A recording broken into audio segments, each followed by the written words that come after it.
ኦልራይት አራተኛ የምናየው ሜታፎሪክ ስፒች ነው። ብዙ ጊዜ ሰምታችሁት ይሆናል። ሜታፎሪክ ዘይቤያዊ አነጋገር ማለት ነው። አንዳንድ ጊዜ በአማርኛ ቋንቋ ቀጥታ ሳይሆን በዘይቤ ልናወራ እንችላለን። ብዙ ጊዜ እያነጻጸርን ነው የምናወራው። እንደ አንበሳ፣ እንደ እናቷ፣ እንደ አይን ብሌኔ፣ እንደዚህ አንድ ነገር ከአንድ ነገር ጋር አነጻጽሮ ማውራት ሜታፎሪክ ስፒች ይባላል። ብዙ ጊዜ እነዚህ ቀጥታ አይተረጎምም ማለት ነው። ኦኬ ለምሳሌ አንበሳ ነች ካልኩኝ ኦኬ አንበሳ ነች። ይሄ እንስሳ ነች እያልኩ ሳይሆን ጠንካራነቷን እየገለጽኩ ነው። ወይም ደግሞ he is as brave as a lion ልክ እንደ አንበሳ ንቁ ነው ወይንም ብልህ ነው ወይንም ጠንካራ ነው። እንደዚህ እንደ እናቷ እንደ አይን ብሌኔ እንደዚህ አይነት ነገሮች ሜታፎሪክ ስፒች ይባላሉ ማለት ነው። she is the apple of my eye እንደ አይን ብሌኔ ነች።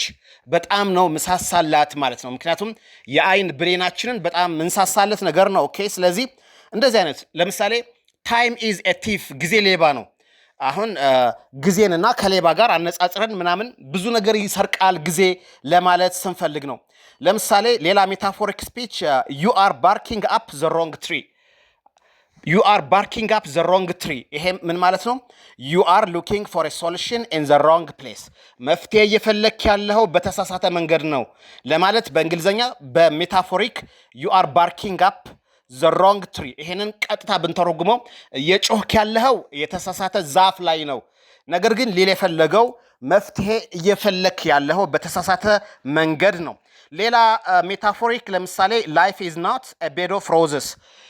አሁን ይሄ ቀጥታ ቢተረጎም ህይወት ኢዝ ኖት ኤ ቤድ ኦፍ ሮዝስ አበባ አልጋ ላይ ምናምን ይሆናል። ነገር ግን ሊል የተፈለገው ነገር ህይወት በአበቦች የተሽቆጠቆጠች አይደለችም፣ ወይንም ህይወት አልጋ በልጋ አይደለችም። ህይወት በፈተናዎች የታጠረች ናት ማለት ስንፈልግ የምንጠቀመው ነው። ሜታፎሪክ ብዙ ጊዜ አንድን ነገር ከአንድ ነገር ጋር እያነጻጸራችሁ የምታወሩት ቋንቋ ነው፣ ቀጥታ ከማይተረጎሙት እንግሊዘኞች ውስጥ ሌላው አራተኛው ሜታፎሪክ ስፒች ነው። ኦልራይት አምስተኛ መሰለኝ ስላንግ። ስለ ስላንግ እናውራ ማለት ነው። ስላንግ ማለት አራደኛ ቋንቋ ወይንም ቀበለኛ ቋንቋ ማለት ነው። ስላንግ ሲጀመር ስላንግ ነን ስታንዳርድ እንግሊሽ ነው። ነን ስታንዳርድ እንግሊሽ ነው ማለት ነው። በሆነ ፓርቲኩላር ሪጅን ላይ በሆነ ሰፈር ውስጥ ዝም ብሎ ይፈጠርና ከዛ በኋላ እያደገ እስከ ፊልሞች ጋር እስከመጠቀም ይደርሳል። ከዛ ፓርት ኦፍ ላንጉጅ እስከመሆን ይደርሳል ማለት ነው። ስላንግ በአሜሪካን እንግሊሽ ውስጥ አሁን ፓርት ኦፍ ላንጉጅ ሆኗል። የቋንቋው አንድ አካል ሆኗል። ስለዚህ የቋንቋው አንድ አካል ከሆነ ደግሞ የግድ ማወቅ አለብን ማለት ነው። ፊልሞች ላይም ይጠቀሙታል ማለት ነው። ኦኬ እሺ፣ ስላንጎች በተለየ መልኩ ነው የሚወሩት፣ ቀጥታ አይተረጎምም ማለት ነው። ለምሳሌ ዘ ሙቪ ኢዝ ቬሪ ጉድ ነው የምንለው፣ ዘ ሙቪ ኢዝ ቬሪ ግሬት ነው የምንለው። ግን በስላንግ ዘ ሙቪ ኢዝ ፋየር ወይንም ዘ ሙቪ ወዝ ፋየር ነው የሚሉት በስላንገኛ ማለት ነው። ስለዚህ ስላንገኛ ኦኬ ኦልራይት። ለምሳሌ ሃይ ማይ ፍሬንድ ነው የምንለው እኛ፣ ሃይ ማይ ፍሬንድ ሰላም ጓደኛዬ ነው የምንለው። ግን እነሱ ሃይ ዱድ ነው የሚሉት ማለት ነው። ስላንግ ሃይ ዱድ ብሎ ይመጣል። ስለዚህ ቀጥታ አይተረጎምም ማለት ነው። እኛ ኖርማል እንግሊሽ የምናውቀው ሺ ኢዝ አትራክቲቭ የሚለውን ነው። ሺ ኢዝ አትራክቲቭ የሚለውን ነው። ግን በስላንግ ሺ ኢዝ ሆት፣ ሺ ኢዝ ሆት ማለት ሺ ኢዝ አትራክቲቭ ማለት ነው። ቆንጆ ነች ለማለት ነው። ሌላ ጊቭ ኢት አ ሹት። ኦኬ ጊቭ ኢት አ ሹት አሁን ስላንግ ነው።